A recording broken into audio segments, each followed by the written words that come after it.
कौन किस मंदिर में पूजा करेगा, कैसे पूजा करेगा, इस पर क्या कानून बन सकता है? जवाब दीजिए। कौन किस गुरुद्वारे में जाकर अरदास करेगा या कौन गुरुद्वारे में नहीं जा पाएगा, क्या इस पर कानून बन सकता है? क्या यह कानून बन सकता है कि कौन सिर पर टोपी पहनेगा, कौन जामा मस्जिद में नमाज पढ़ेगा, कौन फतेहपुरी मस्जिद में नमाज पढ़ेगा, कौन चर्च जाएगा, कौन कैंडल जलाकर प्रार्थना करेगा, क्या इस पर कानून बन सकता है? ये आप भी जानते हैं और ये मैं भी जानती हूं कि इस पर कोई कानून नहीं बन सकता है इस मजबूत लोकतंत्र में। यही तो भारत के सुंदर गुलदस्ता होने का प्रमाण है। और मैं आज ये वादा करती हूं कि इस मुद्दे पर अगर कोई कानून बन जाएगा तो विरोध करने वालों की कतार में सबसे पहले आप मुझे खड़ा पाएंगे। लेकिन देश में यूनिफॉर्म सिविल कोड की दिशा में अब एक नया मुकाम आ रहा है। कुछ ऐसे नियम और कायदे बनाने की कोशिश हो रही है जिसकी जरूरत देश को आजादी के पहले से महसूस होती रही है। और आज जो इस बदलाव की मुखालिफत करने वाले हैं, मैं उनसे चुपते हुए सवाल पूछने से पीछे नहीं हटूंगी। All India Muslim Personal Law Board UCC के विरोध में क्यों है? यूसीसी पर मुस्लिम महिलाएं क्या मुस्लिम पर्सनल लॉ बोर्ड के स्टैंड से इत्तेफाक रखती हैं? हिंदू राष्ट्र से जोड़कर यूसीसी का हव्वा क्यों बनाया जा रहा है, क्यों डराया जा रहा है? और कांग्रेस क्यों यूसीसी पर अपना स्टैंड साफ करने से कतरा रही है? यूनिफॉर्म सिविल कोड, इस प्रदेश में अभी खूब चर्चा हो रही है। मुस्लिम पर्सनल लॉ बोर्ड ने राहुल गांधी और खड़गे से बात की। सरकार ने यूसीसी पर एक कदम और आगे अपना बढ़ा दिया है। यूसीसी पर ग्रुप ऑफ मिनिस्टर्स का गठन कर दिया गया है, जिसका अध्यक्ष किरण रिजिजू को बना दिया गया है।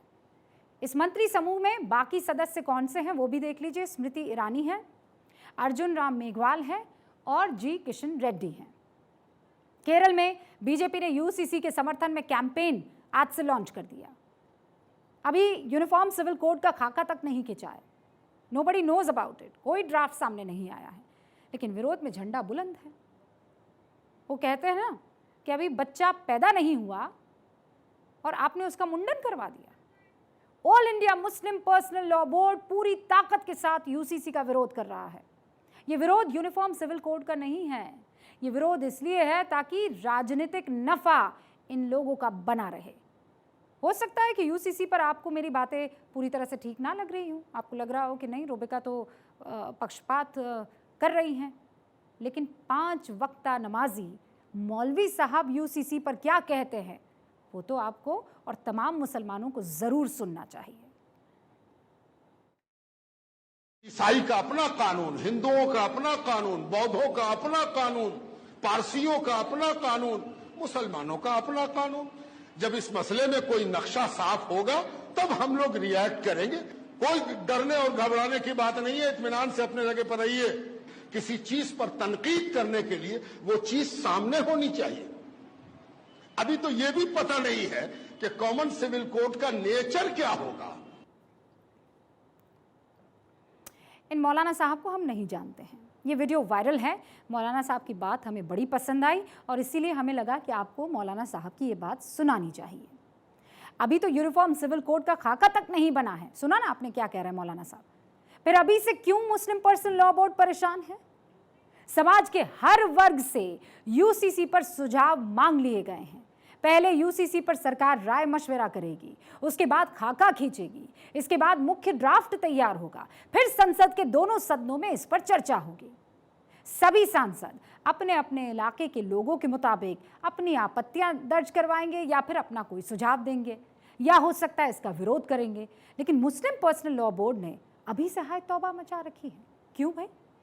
मैं रुबिका लियाकत आज पूरी जिम्मेदारी से ये कह सकती हूं कि यूनिफॉर्म सिविल कोड में किसी भी धर्म की आस्था से छेड़छाड़ हुई तो मैं आपके साथ खड़ी रहूंगी। लेकिन ये विरोध यूसीसी का खाका और ढांचा सामने आने से पहले कैसे हो सकता है? मौलवी साहब ने बिल्कुल ठीक कहा कि अभी से डरने की क्या जरूरत है। हो सकता है मुस्लिम पर्सनल लॉ बोर्ड इन मौलवी साहब को सच्चा मुसलमान ना होने का एक सर्टिफिकेट दे दे, इनकी बात को तरजीह ना दे, लेकिन इन मुस्लिम महिलाओं को कौन सा सर्टिफिकेट देगा मुस्लिम पर्सनल लॉ बोर्ड? बताइए। यूसीसी के तहत सभी को एक जैसा कानून मिलना चाहिए, सबको एक बराबर एक समान मानना चाहिए। प्रॉपर्टी में लड़कियों का बराबर का हिस्सा होना चाहिए, जिस तरीके से बेटों को मिलता है उसी तरीके से बेटियों को मिलना चाहिए। यूसीसी आपको क्या फर्क पड़ेगा? यूसीसी से हमें ये पड़ेगा कि महिलाओं को उससे फायदा मिलेगा, लाभ मिलेगा।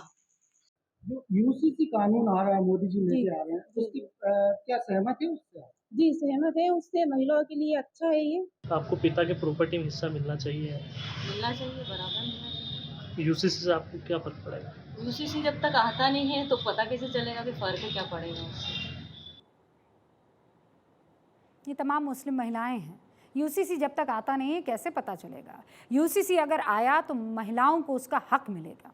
मैं एक सवाल फिर से पूछना चाहती हूँ, देश की हर महिला से मैं ये सवाल पूछना चाहती हूँ, भूल जाइए कि आपका मजहब क्या है। जब हिंदुओं के लिए एक से ज़्यादा शादी करने पर रोक लगी तो महिलाओं के लिए अच्छा हुआ कि ख़राब हुआ? यूसीसी में अगर एक से ज़्यादा शादी करने पर रोक लगेगी तो क्या मुस्लिम समाज के लिए यह फैसला अच्छा नहीं होगा? क्या मुस्लिम महिलाओं के लिए यह फैसला गलत साबित होगा? मैं ये कहती हूँ कि बदलाव वक्त की ज़रूरत होती है।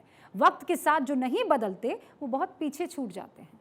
और इस्लाम में बदलाव कोई आज से नहीं हो रहे। अलाउद्दीन खिलजी का नाम आपने सुना है? गौर से सुनिएगा, सुना होगा ना आपने अलाउद्दीन खिलजी के बारे में।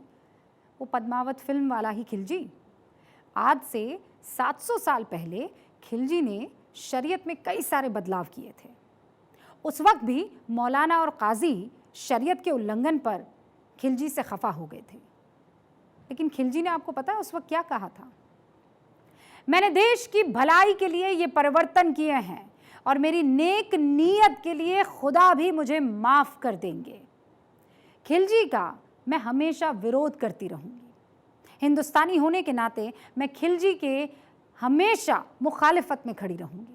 लेकिन समाज के लिए सुधार जो उसने किए हैं उसका विरोध मैं नहीं कर सकती हूँ, जो समाज के सुधार उसने किए हैं।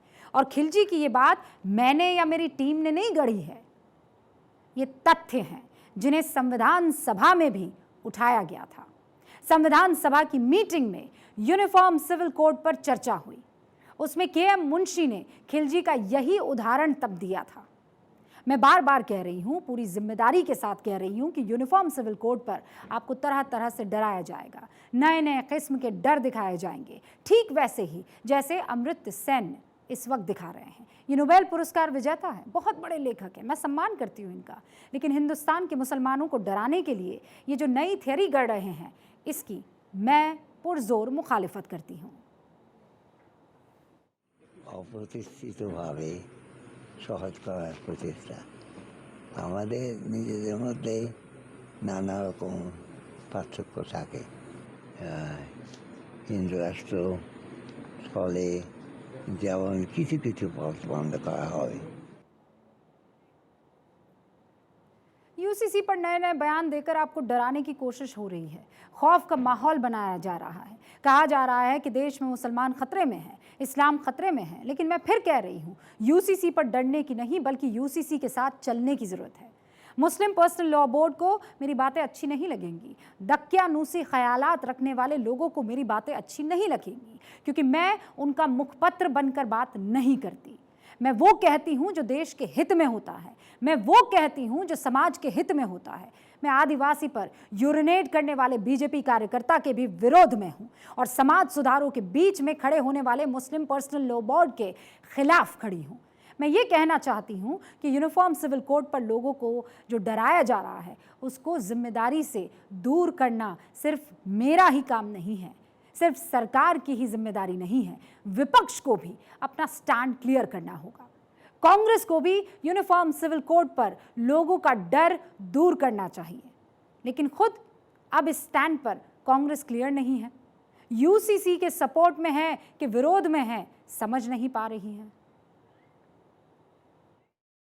और जो इंडियन सक्सेशन एक्ट है वो अपने आप में यूनिफॉर्म सिविल कोड है, तो फिर यूनिफॉर्म सिविल कोड का औचित्य क्या है?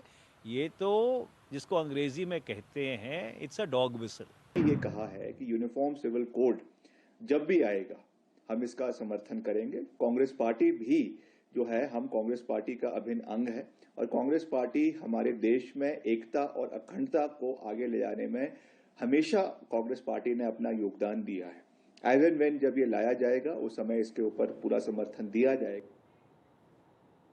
बताइए, कांग्रेस के ही दोनों नेता, कांग्रेस के दो नेताओं की दो अलग अलग बयान, और वो भी एकदम एक्सट्रीम पर बयान।